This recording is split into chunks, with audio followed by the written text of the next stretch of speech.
সবাই স্লাইড দেখতে পাচ্ছ?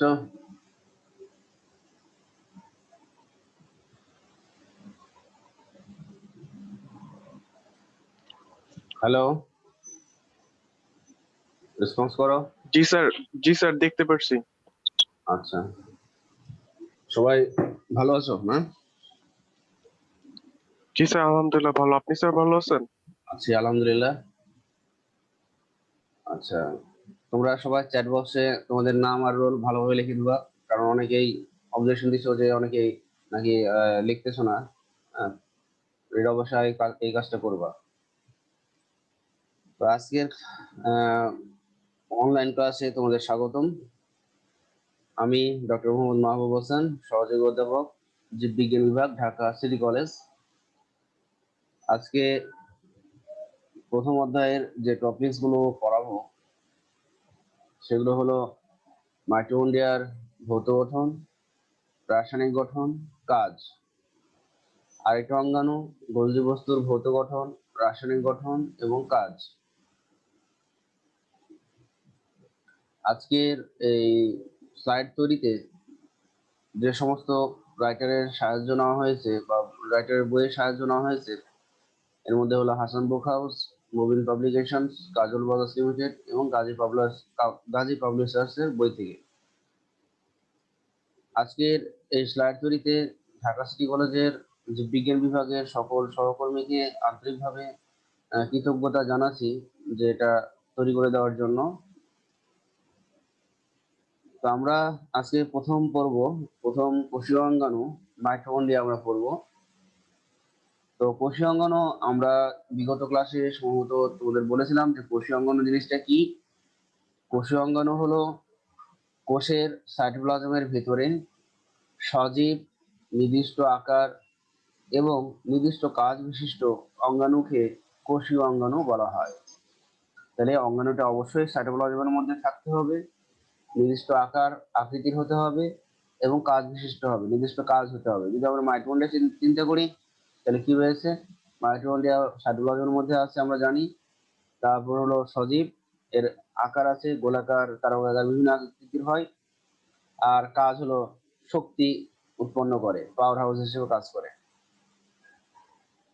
মাইটোকন্ড্রিয়া কোষের সাইটোপ্লাজমে বিক্ষিপ্ত অবস্থায় ছড়ানো দ্বিস্তরী পর্দাবেষ্টিত যেসব অঙ্গাণুতে ক্রেবস চক্র, ফ্যাটি অ্যাসিড চক্র, ইলেকট্রন ট্রান্সপোর্ট সিস্টেম ইত্যাদি ঘটে থাকে এবং কোষের প্রয়োজনীয় শক্তি উৎপন্ন হয়, সেই সব অঙ্গাণুকে মাইটোকন্ড্রিয়া বলে।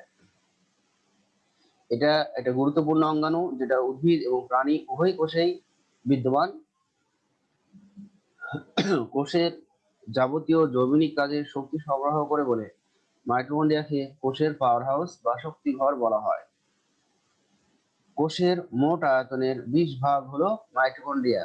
একটা কোষের মোট আয়তনের 20 ভাগই হলো মাইটোকন্ড্রিয়া। আমরা সবাই মনে হয় জানি যে একটা কোষের স্বাভাবিকভাবে মাইটোকন্ড্রিয়া কতগুলো থাকতে পারে। কারো জানা থাকলে একটু রেসপন্স করো। 300 থেকে 400। 300 থেকে 400। 300 থেকে 400 ছিল। হ্যাঁ, ধরে নাও যদি 400টাই যদি থাকে, তাহলে 400টা মাইটোকন্ড্রিয়াকে একত্রে যদি আমরা একত্রিত করি তাহলে সেই আয়তনটা হবে ওই কোষের 20 ভাগ। যদি কমও থাকে তাহলে 100টা আছে, সেই 100টা মাইটোকন্ড্রিয়াকেও যদি আমরা একত্রিত করি তাও ওই কোষের 20 ভাগই হবে। আবিষ্কার ও নামকরণ। বিজ্ঞানী কলিকার 1850 সালে পতঙ্গের পেশিকোষে প্রথম এই অঙ্গাণুর উপস্থিতি আবিষ্কার করেন। তাহলে আবিষ্কারক হিসেবে হলো কলিকার। কলিকার 1850। আর কার্ল বেন্ডা, তোমরা হয়তো এই বেন্ডার নামে শুনেছো কিন্তু কলিকারের নামটা খুব শোনো নাই। কার্ল বেন্ডা এই অঙ্গাণুগুলোকে মাইটোকন্ড্রিয়া নামকরণ করেন। তাহলে কার্ল বেন্ডা হলো নামকারক আর আবিষ্কারক হলো কলিকার। জি স্যার। আচ্ছা, সংখ্যা ও বিস্তৃতি। তোমরা একটু আগেই বললা, কে একজন বললা যে প্রতি কোষে এরা এক বা একাধিক থাকতে পারে। সাধারণত গড়ে প্রতি কোষে 300 থেকে 400টি মাইটোকন্ড্রিয়া থাকে এবং সবচেয়ে বেশি থাকে যকৃত কোষ, কারণ যকৃত কোষ হলো বিপাকীয় কাজ করে বেশি। আমাদের যকৃত কোষ বিপাকীয় কাজ করে খুব বেশি কারণ এই সমস্ত কোষে অনবরত ভাঙ্গা এবং গড়ার কাজ করে। এই ভাঙ্গা গড়ার কাজকে আমরা বলতেছি বিপাকীয় কাজ। এই জন্য যকৃত কোষে খুব বেশি থাকে। আবার যে সমস্ত আহ জীবকোষ একটা মাত্র কোষ দ্বারাই তার জীবন অতিবাহিত করে, সে সমস্ত কোষও অনেক বিপাকীয় কাজ করতে হয়, যেমন অ্যামিবা, প্লাজমোডিয়াম, এগুলো সবই হলো এককোষী প্রাণী। হ্যাঁ, তো এই এককোষী প্রাণী এদের ক্ষেত্রে আবার যেহেতু একটা মাত্র কোষই তার জীবন কাঠামো নির্মাণ করে, এই জন্য এদের মাইটোকন্ড্রিয়ার সংখ্যাও অনেক বেশি। আদিকোষ ও স্তন্যপায়ী প্রাণীদের লোহিত রক্তকণিকায় মাইটোকন্ড্রিয়া থাকে না। তাহলে আদিকোষ মানে ব্যাকটেরিয়া, ব্যাকটেরিয়াতে তো শুধুমাত্র রাইবোজোম নামক অঙ্গাণু থাকে, আর কোনো অঙ্গাণুই থাকে না। আর প্রাণীদের যে স্তন্যপায়ীদের যে লোহিত কণিকা আছে, যেমন আমাদের, মাইটোকন্ড্রিয়া নাই। উৎপত্তি: কোষ বিভাজনের সময় কোষে বিদ্যমান মাইটোকন্ড্রিয়া বিভাজিত হয়ে নতুন মাইটোকন্ড্রিয়া সৃষ্টি করে। তাহলে যখন আমাদের কোষটা বিভাজন হয় বা উদ্ভিদের যখন কোষ বিভাজন হয়, তখন মাইটোকন্ড্রিয়া বিভাজিত হয়ে নতুন মাইটোকন্ড্রিয়া তৈরি করতে পারে। তাহলে নতুন মাইটোকন্ড্রিয়া তৈরি করার পেছনে তার রহস্যটা কি? যে মাইটোকন্ড্রিয়া, কোষ তো বিভাজিত হচ্ছে তার স্বনিয়মে, কিন্তু মাইটোকন্ড্রিয়া কিভাবে বিভাজিত হয়, কারো কোনো ধারণা আছে? মাইটোকন্ড্রিয়া কেন বিভাজিত হতে পারে? না স্যার, ধারণা নেই। ধারণা মানে মাইটোকন্ড্রিয়াতে আমরা জানি মাইটোকন্ড্রিয়াতে হলো ডিএনএ আছে। হ্যাঁ, যে সমস্ত কোষে বা যে সমস্ত অঙ্গাণুতে ডিএনএ থাকবে, ধরে নিতে হবে তারা বিভাজন করতে পারবে। যেহেতু মাইটোকন্ড্রিয়াতে ডিএনএ আছে, এই জন্য মাইটোকন্ড্রিয়াও কোষ বিভাজনের সময় একটা থেকে দুইটা, দুটো থেকে চারটা। জি স্যার। আকৃতি ও আকৃতিতে এরা গোলাকার, ডিম্বাকার, দণ্ডাকার, কুণ্ডলী আকার হতে পারে। তাহলে এদের বিভিন্ন আকৃতি রয়েছে। বিভিন্ন জীবকোষে এই আকৃতি বিভিন্ন ধরনের হয়। প্রতিটি মাইটোকন্ড্রিয়ার দৈর্ঘ্য সাধারণত 0.3 মাইক্রন থেকে 40 মাইক্রন। তোমাদের মাইক্রনের হিসাব জানা আছে? মাইক্রনের হিসাব কি জানা আছে?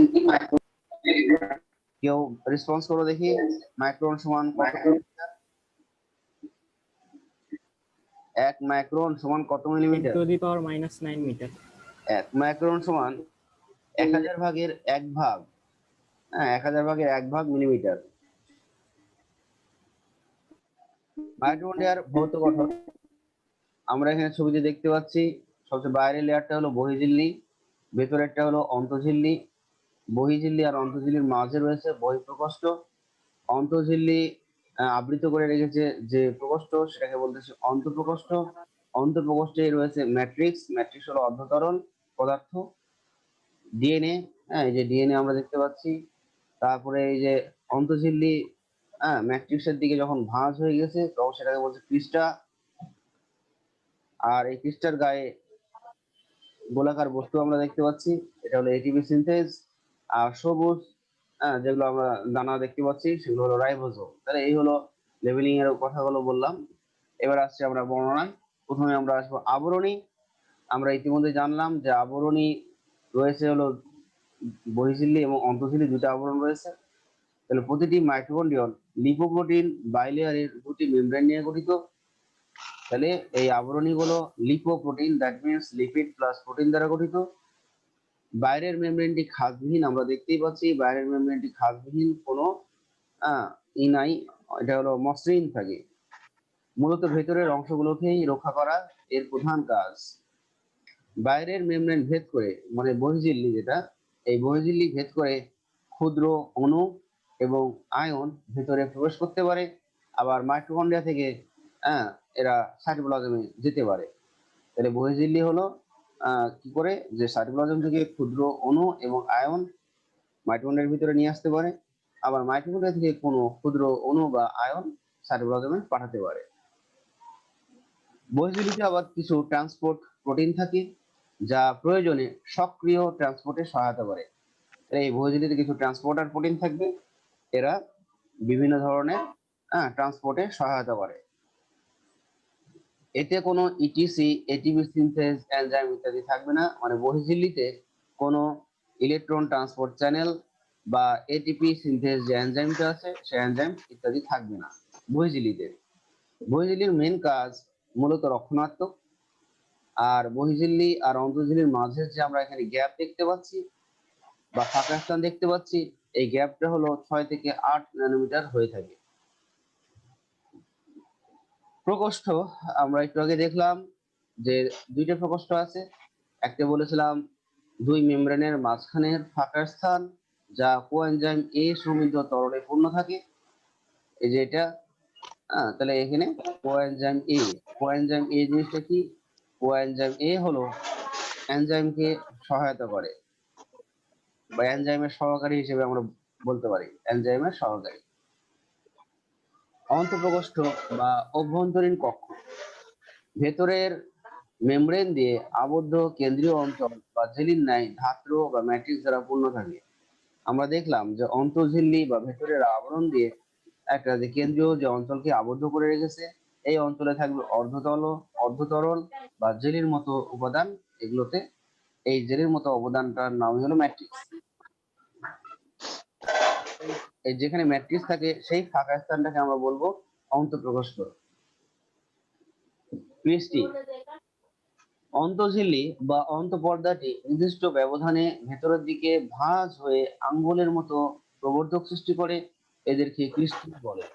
আর এক বচনে হলো ক্রিস্টা। আমরা এখানে দেখতে পাচ্ছি যে সাইডে যে চিত্রটা আছে, এই যে এখানে আঙ্গুলের মতো একটা ভাঁজ দেখতে পাচ্ছি, এই একটা ভাঁজকে আমরা বলবো ক্রিস্টা। আর এরকম একাধিক ভাঁজ যদি হয় তখন তাকে আমরা বলবো বহু বচনে ক্রিস্টি। তাহলে এই ক্রিস্টিতে কি কি থাকে? এখানে থাকে এটিপি সিনথেজ, এই যে আমরা এখানে দেখতে পাচ্ছি, এই যে পিঙ্ক কালারের, এটা হলো এটিপি সিনথেজ।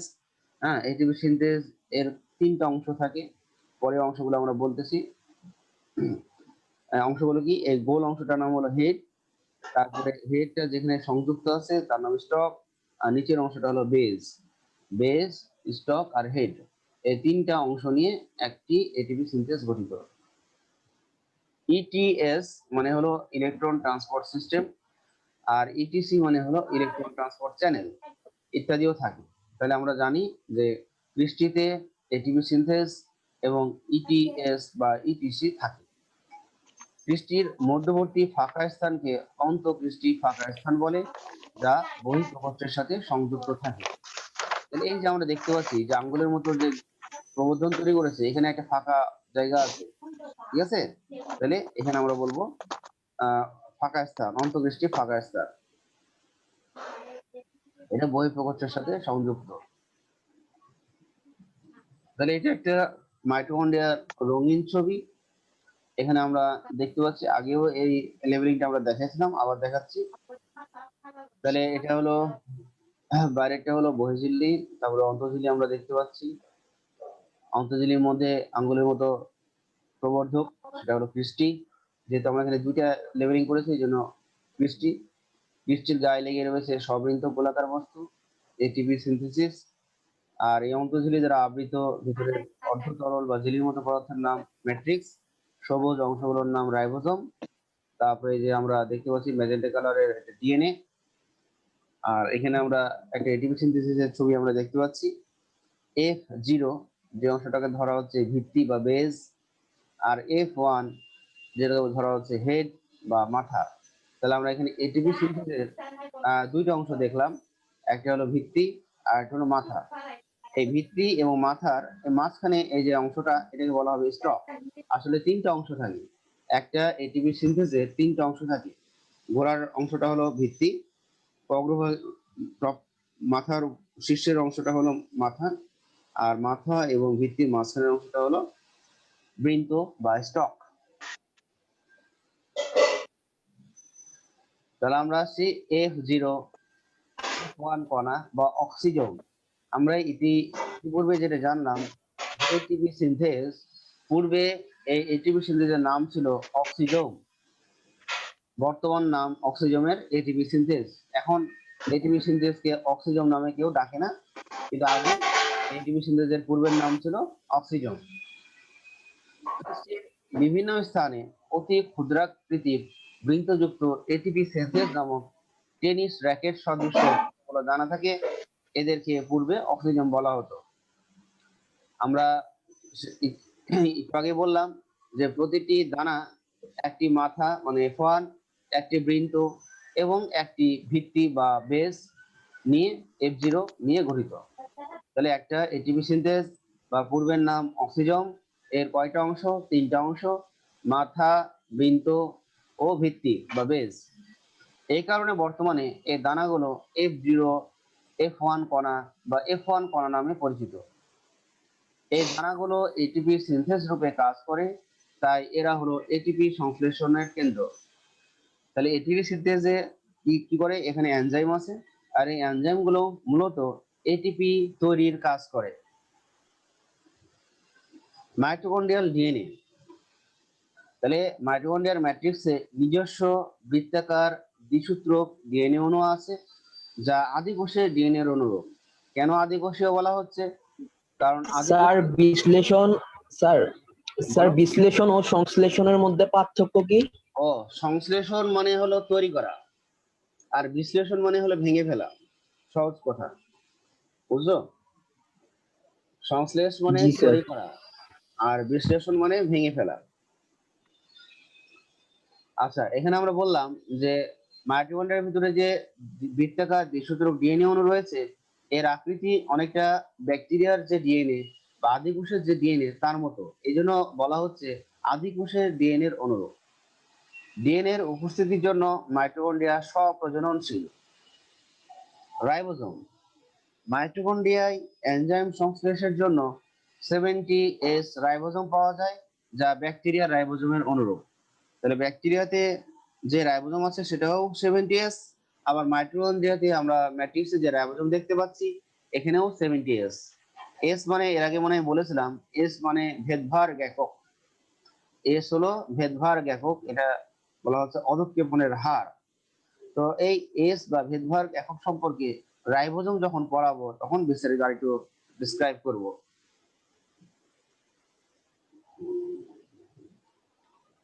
রাসায়নিক গঠন, তাহলে মাইটোকন্ড্রিয়া থেকে যদি পানি অপসারণ করা হয় তাহলে যে শুষ্ক ওজন পাওয়া যাবে, সেই শুষ্ক ওজনের মধ্যে 65 ভাগ থাকবে প্রোটিন, 29 ভাগ থাকবে গ্লিসারাইড সমূহ, 4 ভাগ লেসিথিন ও সেফালিন এবং 2 ভাগ থাকবে কোলেস্টেরল।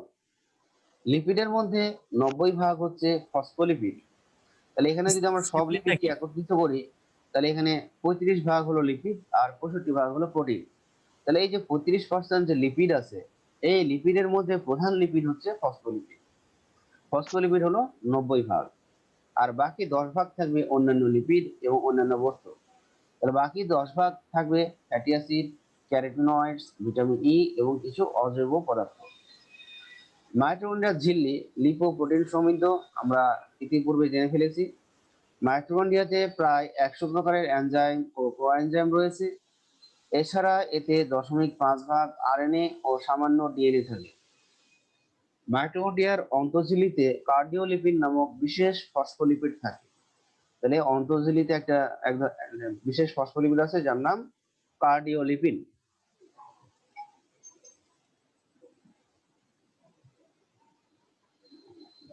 এবার আসবো আমরা মাইটোকন্ড্রিয়ার কাজ।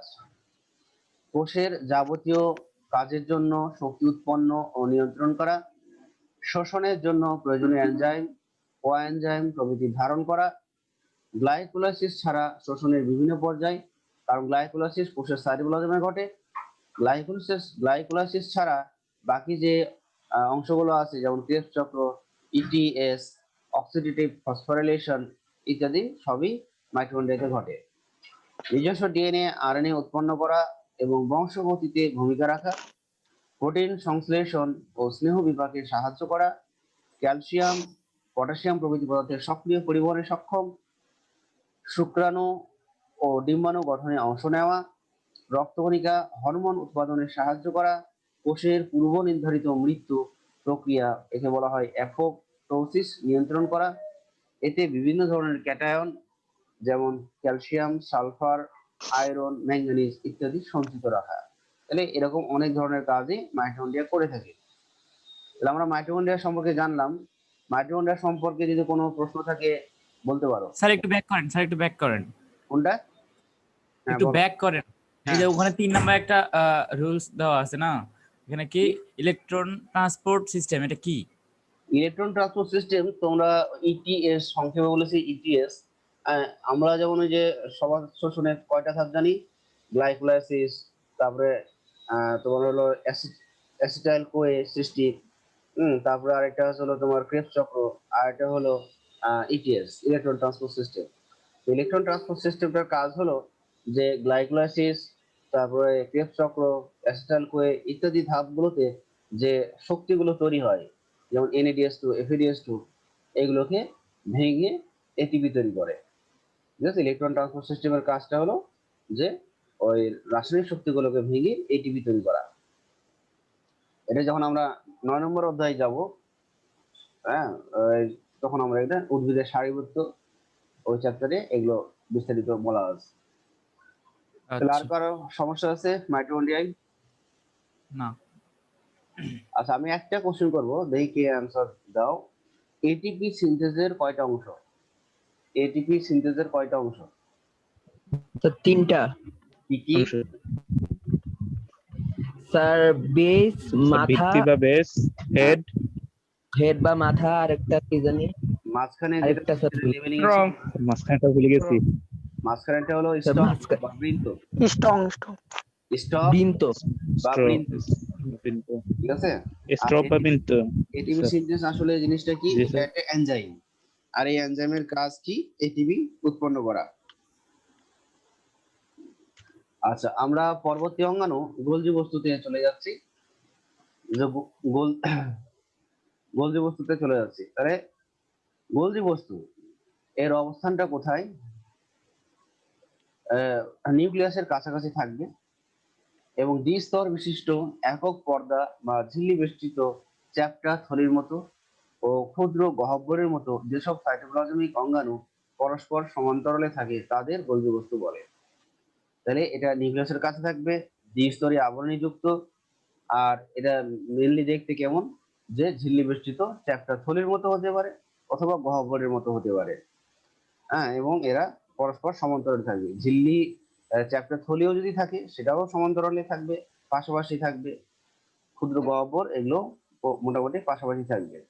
আবিষ্কার ও নামকরণ: ইতালীয় স্নায়ুতত্ত্ববিদ ক্যামিলো গোলগি 1898 সালে প্রথম পেঁচা ও বিড়ালের স্নায়ুকোষে এটি দেখতে পান এবং তার নাম অনুসারে পরবর্তীতে এই অঙ্গাণুর নাম রাখা হয়েছে গোলগি বডি। তাহলে ক্যামিলো গোলগি প্রথমে এটা পেঁচায় এবং পরে বিড়ালের স্নায়ুকোষে দেখতে পান এবং তার নাম অনুযায়ী এই বস্তুর নাম দেওয়া হয়েছে গোলজি বস্তু। গোলজি বস্তুর সিনোনিম বা বিভিন্ন নাম: গোলজি কমপ্লেক্স, গোলজি অ্যাপারেটাস, ডিকটিওজোম, ইডিওজোম, লিপোকন্ড্রিয়া ইত্যাদি। গোলজি বস্তুকে কোষের ট্রাফিক পুলিশ বা প্যাকেজিং কেন্দ্র বলা হয়। গোলজি বস্তুকে কোষের ট্রাফিক পুলিশ প্যাকেজিং কেন্দ্র বলা হয়। এই দুইটা জিনিস আমি পরে বর্ণনা করছি। কেন ট্রাফিক পুলিশ বা কেন প্যাকেজিং কেন্দ্র বলা হয় পরে বলতেছি, আগে বর্ণনাটা শেষ করি। উৎপত্তি: মসৃণ এন্ডোপ্লাজমিক রেটিকুলাম, হ্যাঁ, এসনার এবং নভিকভ 62 সালে, এবং নিউক্লিয়ার মেমব্রেন থেকে বট 1965 সালে, কোষঝিল্লি থেকে ড্যানিয়েলি উৎপন্ন হয়। তাহলে উৎপত্তি বিভিন্ন বিজ্ঞানী বিভিন্ন জিনিস থেকে উৎপত্তি কেউ মনে করেন মসৃণ জালিকা থেকে, কেউ বলেন নিউক্লিয়ার পর্দা থেকে, আবার কেউ বলেন কোষঝিল্লি থেকে গোলজি বস্তুর উৎপত্তি। বিস্তৃত অবস্থান: গোলজি বস্তু প্রাণী কোষের সাইটোপ্লাজমে নিউক্লিয়ার পর্দার কাছাকাছি দলবদ্ধভাবে বিক্ষিপ্তভাবে অবস্থান করে।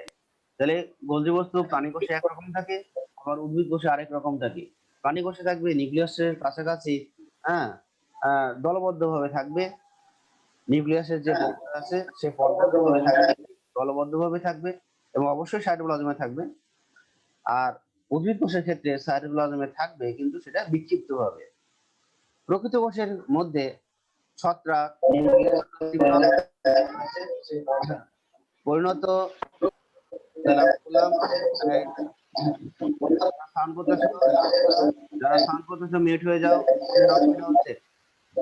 তাহলে প্রকৃত কোষের মধ্যে ছত্রাক, পরিণত সিগনল, মস ও ফার্নেস এবং স্তন্যপায়ীদের লোহিত কণিকায় গোলজি বস্তু অনুপস্থিত।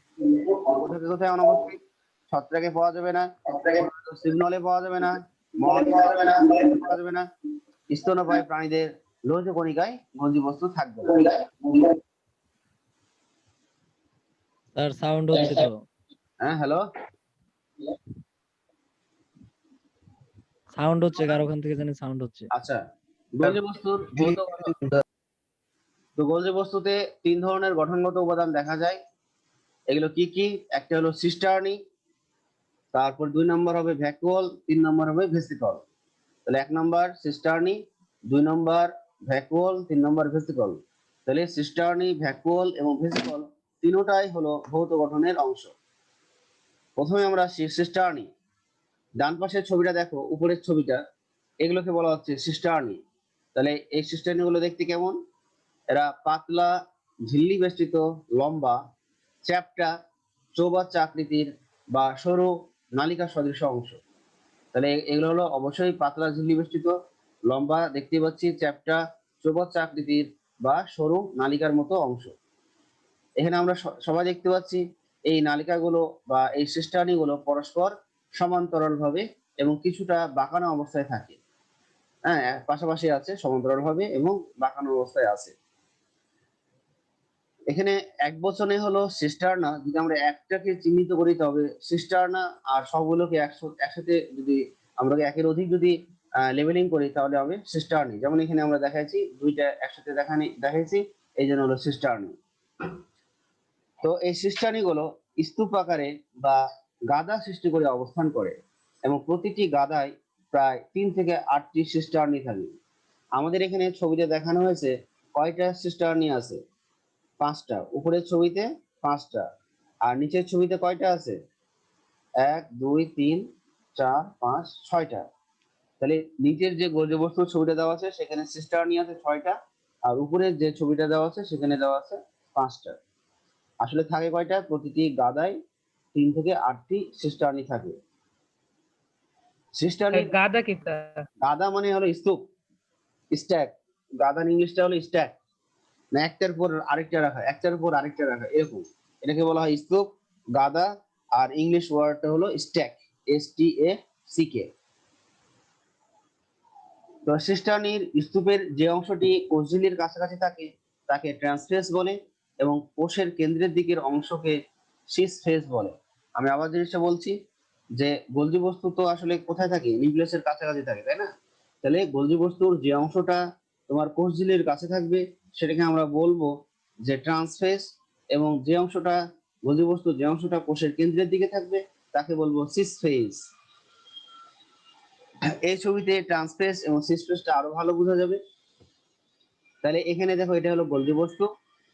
তাহলে এই শেষের যে সিস্টার্নাটা আছে এটা কোষঝিল্লির খুব কাছাকাছি আছে, এই জন্য এই পার্টটাকে বলবো আমরা ট্রান্সফেস।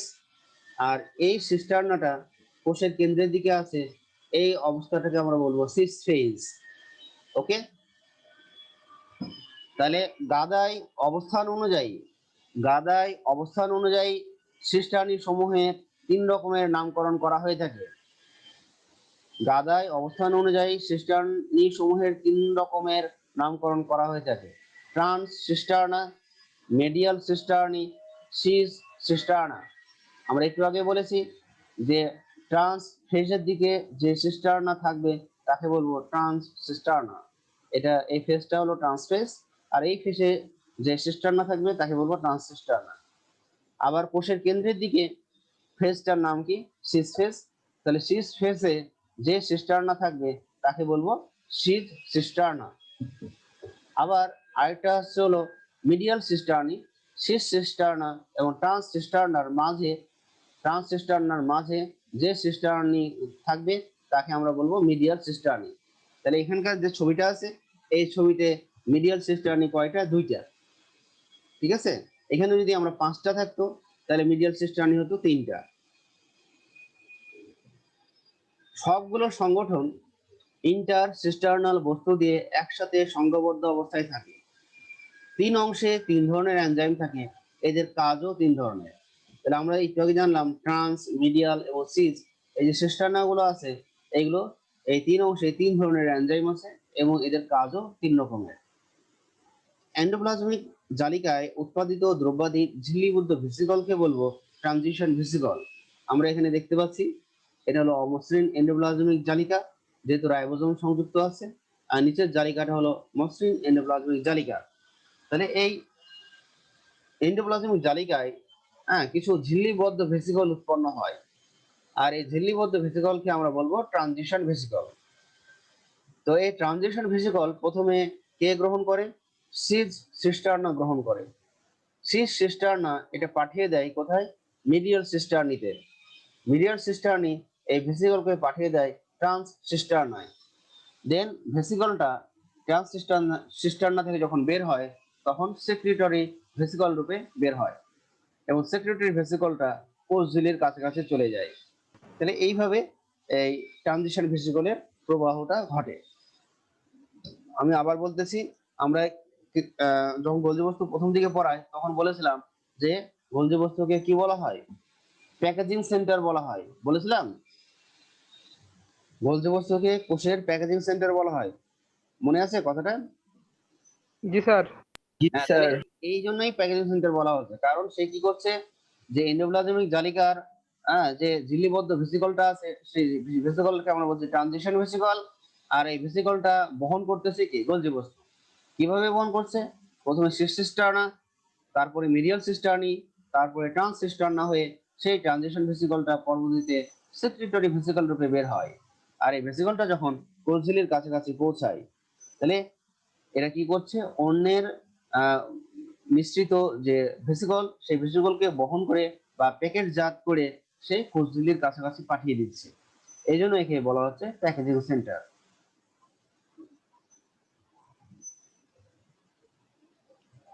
এবার আসছি আমরা ভ্যাকুওল বা বড় গহ্বর।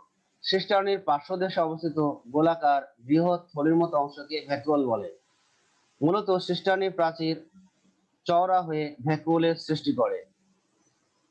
তাহলে এই যে এগুলো হলো ভ্যাকুওল, এগুলো হলো ভ্যাকুওল, বা আমরা যদি এখানে করি তাহলে এগুলো হলো সেই ভ্যাকুওল। তাহলে এগুলো হলো সিস্টার্নি, এই যে এটা হলো ভ্যাকুওল। তাহলে সিস্টার্নির প্রাচীর চওড়া হয়ে এই ভ্যাকুওল গুলো তৈরি করে। ক্ষুদ্র ভেসিকল, আমরা ওখানে দেখলাম যে সেক্রেটরি ভেসিকল, ওগুলোই আসলে ক্ষুদ্র গহ্বর বা ভেসিকল। তাহলে ট্রান্স সিস্টার্নার নিচের দিকে যে ক্ষুদ্র ক্ষুদ্র গোলাকার থলির মতো বস্তুগুলো সংলগ্ন থাকে তাদেরকে ভেসিকল বলে। এগুলো পৃথক পৃথক বা দলবদ্ধভাবে থাকতে পারে, এগুলোর ভিতরে ক্ষরণ বস্তু থাকে। আমরা যে ছবিতে দেখলাম এই যে এগুলো, এখানে আমরা দিয়েছি সেক্রেটরি ভেসিকল বা এখানে ভেসিকল বললেও হবে। গোলজি বস্তুর রাসায়নিক গঠন। তাহলে গোলজি বস্তুর আবরণী লিপোপ্রোটিন নির্মিত, যার 60 ভাগ প্রোটিন এবং 40 ভাগ থাকবে ফসফোলিপিড। এছাড়া এতে সামান্য পরিমাণে fatty acid, vitamin K, vitamin C ও ক্যারোটিনয়েড থাকে। বিভিন্ন ধরনের এনজাইম দ্বারা এদের থলিগুলো পূর্ণ থাকে। গুরুত্বপূর্ণ এনজাইমগুলো হলো এডিপিএস, এটিপিএস, সিটিপিএস, টিটিপিএস, এনএডিএস, সাইটোক্রোম ও গ্লুকোজ 5-ফসফেটেস। ঠিক আছে, এই সমস্ত এনজাইমগুলো থাকবে। আচ্ছা, এখানে এডিপি মানে অ্যাডিনোসিন ডাইফসফেটেস, এটিপিএস মানে অ্যাডিনোসিন ট্রাইফসফেটেস, সিটিপি মানে সাইটোসিন ট্রাইফসফেটেস, থায়ামিন ট্রাইফসফেটেস ইত্যাদি। Nicotinamide, adenine dinucleotide hydrogen, cytochrome ও গ্লুকোজ 6-ফসফেটেস থাকবে। এগুলো গুরুত্বপূর্ণ এনজাইম থাকবে। গোলজি বস্তুর কাজ: হরমোন সহ বিভিন্ন বিপাকীয় দ্রব্য ক্ষরণ ও নিঃসরণ করে, কোষ প্রাচীর ও প্লাজমা মেমব্রেন গঠনে সাহায্য করে, লাইসোজোম তৈরি করে, শুক্রাণু গঠনের সময় অ্যাক্রোজোম উৎপাদনে সাহায্য করে, প্রোটিন ও ভিটামিন সি সঞ্চয় করে, মাইটোকন্ড্রিয়ার এটিপি সৃষ্টির জন্য প্রয়োজনীয় এনজাইম উৎপন্ন করে, কোষ বিভাজনের সময় কোষ প্লেট তৈরি করে। উদ্ভিদ কোষে গোলজি বস্তু প্রধান কাজ বিভিন্ন পলিস্যাকারাইড সংশ্লেষণ। এই যে পলিস্যাকারাইড সংশ্লেষণ মানে পলিস্যাকারাইড তৈরি করে এবং পরিবহনে অংশ নেয়। তাই উদ্ভিদ কোষে গোলজি বস্তুকে কার্বোহাইড্রেট ফ্যাক্টরি বলা হয়। তাহলে উদ্ভিদ কোষের গোলজি বস্তুকে আমরা কার্বোহাইড্রেট ফ্যাক্টরি বলার পিছনে কারণ কি? কারণ উদ্ভিদ কোষের যে গোলজি বস্তু আছে এরা বিভিন্ন ধরনের পলিস্যাকারাইড তৈরি করে এবং সেই পলিস্যাকারাইডকে পরিবহন করতে পারে। এই জন্য উদ্ভিদ কোষের বর্জ্য বস্তুকে কার্বোহাইড্রেট ফ্যাক্টরি বলা যেতে পারে। অপ্রোটিন জাতীয় পদার্থের সংশ্লেষণ ঘটায়। অপ্রোটিন জাতীয় পদার্থের সংশ্লেষণ ঘটায়, এই হলো তাহলে কাজ।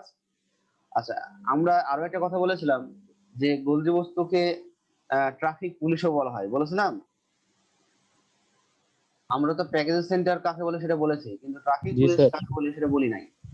ট্রাফিক মূলত কি কাজ করে, যে রোডে যদি অনেক তোমার হলো মোটর গাড়ির সরবরাহ বেড়ে যায়, তখন সেটাকে গাইডলাইন করে সেই যানজট মুক্ত করে দেয়। ঠিক এরকমই বর্জ্য বস্তু কি করবে, যে অন্যের ত্যাগকৃত যে ভেসিকল গুলো আছে সেই ভেসিকলকে সে নির্দিষ্ট গাইডলাইনের মাধ্যমে পরিবহন করে কোষঝিল্লির কাছাকাছি পৌঁছে দেয়। তো এই যে কাজটা করে, এটা অনেকটা ট্রাফিক পুলিশের ভূমিকার মতো কাজ করে, এই জন্য একে বলা হচ্ছে ট্রাফিক পুলিশ। তাহলে অন্যের ত্যাগকৃত ভেসিকলকে নির্দিষ্ট নিয়মে বা নির্দিষ্ট শৃঙ্খলায় বর্জ্য বস্তু গাইড করে কোষঝিল্লির কাছাকাছি নিয়ে আসাকে ট্রাফিক পুলিশ বলা হয়। তাহলে আমরা বর্জ্য বস্তুকে তিনটা নামে ডাকতে পারি। একটা হলো কোষের প্যাকেজিং সেন্টার, একটা হলো কোষের ট্রাফিক পুলিশ, আর উদ্ভিদ কোষের বর্জ্য বস্তুকে বলবো কার্বোহাইড্রেট ফ্যাক্টরি। স্যার প্রাণী কোষের বর্জ্য বস্তুকে কি কার্বোহাইড্রেট ফ্যাক্টরি বলা যাবে না? বলা যাবে না। প্রাণী কোষের বর্জ্য বস্তুতে পলিস্যাকারাইড তৈরি হয় খুবই খুবই কম পরিমাণে। উদ্ভিদ কোষের বর্জ্য বস্তুকে আমরা কার্বোহাইড্রেট ফ্যাক্টরি বলতে পারবো। এই প্রশ্নটা চাইলে অবশ্যই উদ্ভিদ কোষ উল্লেখ করবা। তাহলে বর্জ্য বস্তু সম্পর্কে কোনো প্রশ্ন থাকলে বলো।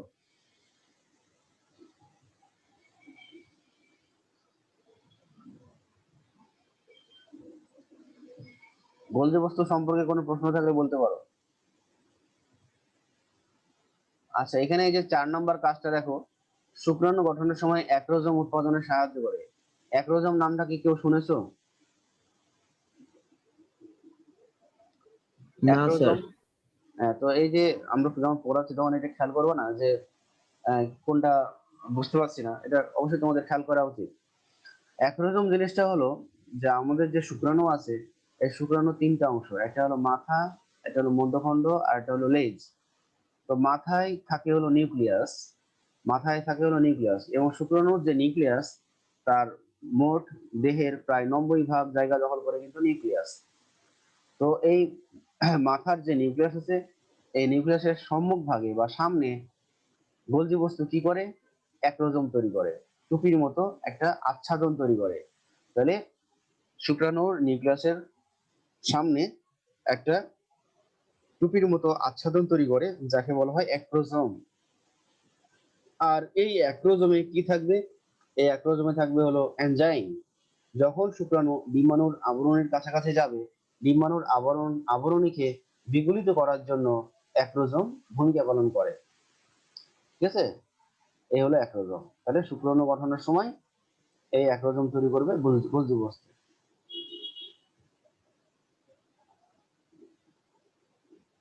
আচ্ছা, এবারে আমি একটা প্রশ্ন করি। তাহলে বর্জ্য বস্তুর ভৌত গঠনে বর্জ্য বস্তুর কয়টা অংশ? বর্জ্য বস্তু যদি ভৌত গঠন আমি জিজ্ঞাসা করি, তাহলে বর্জ্য বস্তুর ভৌত গঠনে কয়টা অংশ রয়েছে, শিখে পারবা? কয়টা অংশ রয়েছে? তিনটা। কয়টা অংশ আছে? তিনটা। একটা হলো সিস্টার্নি, একটা হলো ভ্যাকুয়াল, আর একটার নাম কি, ভেসিকল। তো ক্লাসের সময় প্রায় শেষ। যারা চ্যাট বক্সে নাম রোল দাও নাই, তাড়াতাড়ি দিয়ে দাও, নাহলে অনেকে অ্যাবসেন্ট থেকে যাচ্ছ। তো আজকের মতো এখানে ক্লাস শেষ করতে হচ্ছে সময়ের স্বল্পতার কারণে। তো সবাই ভালো থাকুন, খোদা হাফেজ।